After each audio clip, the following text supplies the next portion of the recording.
Shalom, shalom, shalom. Nous sommes sur la chaîne Méline René TV. Dans l'émission J'avance avec Jésus-Christ et nous sommes dans la matinale avec Jésus. Je salue tous ceux qui continuent de s'abonner. Que Dieu vous bénisse tous. Toi qui n'es pas encore abonné à la chaîne, je t'invite à t'abonner et aussi à activer la cloche de notification afin de recevoir les vidéos. Ce matin, nous allons partager 3 passages dans 2 Timothée 4, verset 19, 2 Timothée 1, verset 16 et Hébreux 10, verset 14.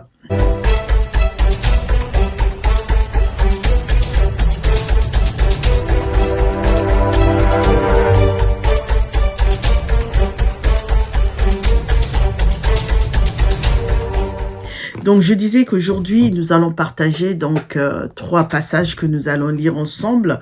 Dans 2 Timothée 4, verset 19, la parole de Dieu nous précise « Salut Prisca et Aquilas, ainsi que ma famille d'Onésiphore ». Dans 2 Timothée 1, verset 16, la parole de Dieu déclare « Que le Seigneur répande sa miséricorde sur la maison d'Onésiphore, car il m'a souvent consolé. » Et il n'a pas eu honte de mes chaînes. Dans Hébreux 10, verset 34, la parole de Dieu déclare « En effet, vous avez eu de la compassion pour moi dans ma prison, et vous avez accepté avec joie qu'on prenne vos biens, sachant que vous avez donc au ciel des richesses meilleures et qui durent toujours. » Le thème de notre message de ce matin sera « Soyons utiles » pour l'œuvre de Dieu. Nous avons Paul qui l'écrit à Timothée alors qu'il sait qu'il est à la fin de sa vie, que la mort approche, que c'est la fin est proche, que la mort approche. Et il sait aussi comment il va mourir, qu'il va mourir pour la cause de Jésus-Christ en martyr.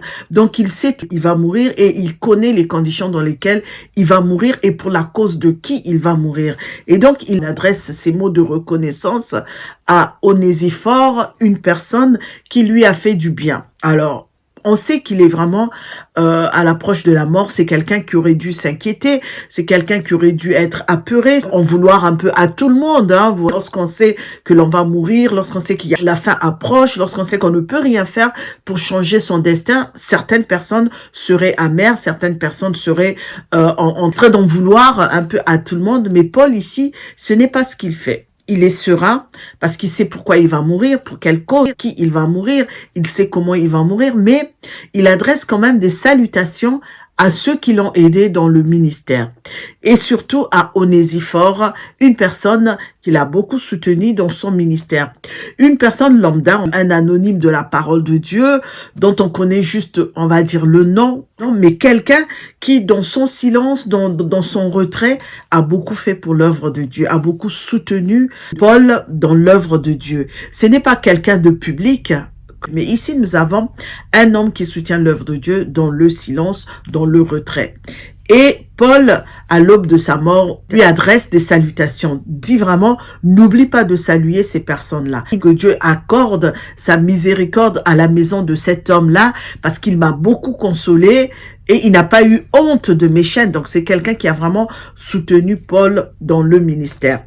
On dit que c'est un homme effacé, un homme discret. Donc, il a soutenu pendant qu'il était attaché, pendant qu'il était emprisonné. Cet homme a été présent à Rome pour l'œuvre de Dieu en soutenant Paul. Une personne qui peut-être dans son fort intérieur se disait « mais à quoi je sers ?»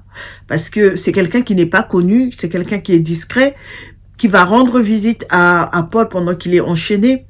Donc, c'est quelqu'un qui devait se dire à quoi je sers dans l'œuvre de Dieu. Tout comme toi et moi, nous arrive peut-être parfois de nous poser ce genre de questions. À quoi je sers sur terre? À quoi je sers pour l'œuvre de Dieu? Quelle est ma mission sur terre? Quelle est ma mission dans le ministère? Finalement, est-ce que je suis utile ou je suis inutile? Donc, parfois, on peut se poser des questions. La raison de notre présence sur terre, de la raison de notre présence dans le ministère. C'est vrai, nous ne sommes peut-être pas comme ceux qui font des croisades et qui arrivent à rassembler des milliers de foules ou de, je sais pas, des millions de personnes, ceux qui arrivent peut-être à ressusciter des morts, ceux qui arrivent à faire en sorte que les aveugles puissent voir, les paralytiques puissent marcher. Nous ne sommes peut-être pas de ces personnes-là. Mais une chose est certaine, c'est que à notre niveau, nous impactons l'œuvre de Dieu. Onésiphore a impacté l'œuvre de Dieu dans sa discrétion. Cet homme effacé a impacté l'œuvre de Dieu dans sa manière de faire, en rendant des multiples services à l'église de Rome. Il n'a peut-être pas fait des grandes choses, il n'a peut-être pas fait des choses incroyables, comme toi et moi nous ne verrons peut-être pas dans notre façon de servir, des foules se convertir, des foules acclamer, des foules venir nous écouter, mais dans notre manière de parler, nous pouvons être une épaule pour une personne. Nous pourrons être un moyen que Jésus va utiliser pour dire le bon mot à une personne en détresse.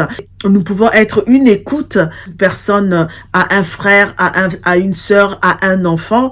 Nous pourrions aussi prier pour ceux qui sont dans le besoin, ceux qui sont autour de nous, nos voisins, les personnes que nous rencontrons. C'est une façon pour nous d'impacter aussi le ministère. C'est une façon pour nous de servir en témoignant notre amitié à ceux qui sont autour de nous, en exhortant nos proches, nos collègues. C'est une façon aussi de servir. Ne nous sous-estimons pas ici. Donc, sachant une chose, c'est que quel que soit ce que nous faisons pour le Seigneur, et quel que soit le niveau avec lequel nous allons servir le Seigneur, sachant une chose, c'est que nous le faisons pour Jésus-Christ. Nous le faisons pour le Seigneur. Onésiphore n'avait pas besoin de rassembler des foules. Il n'avait pas besoin de parcourir le monde pour pouvoir impacter, mais à son niveau, à son échelle, avec ce qu'il avait, avec les moyens qu'il avait, avec le cœur qu'il avait, il a su impacter l'œuvre de Dieu. Donc toi et moi, quel que soit ce que nous ferons, que nous soyons une écoute, une épaule, que nous prions pour les autres, tant que nous le faisons pour le Seigneur,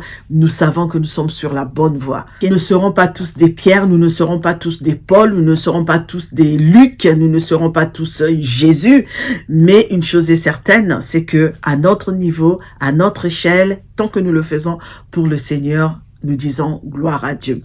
Voilà la parole que je voulais partager avec nous ce matin.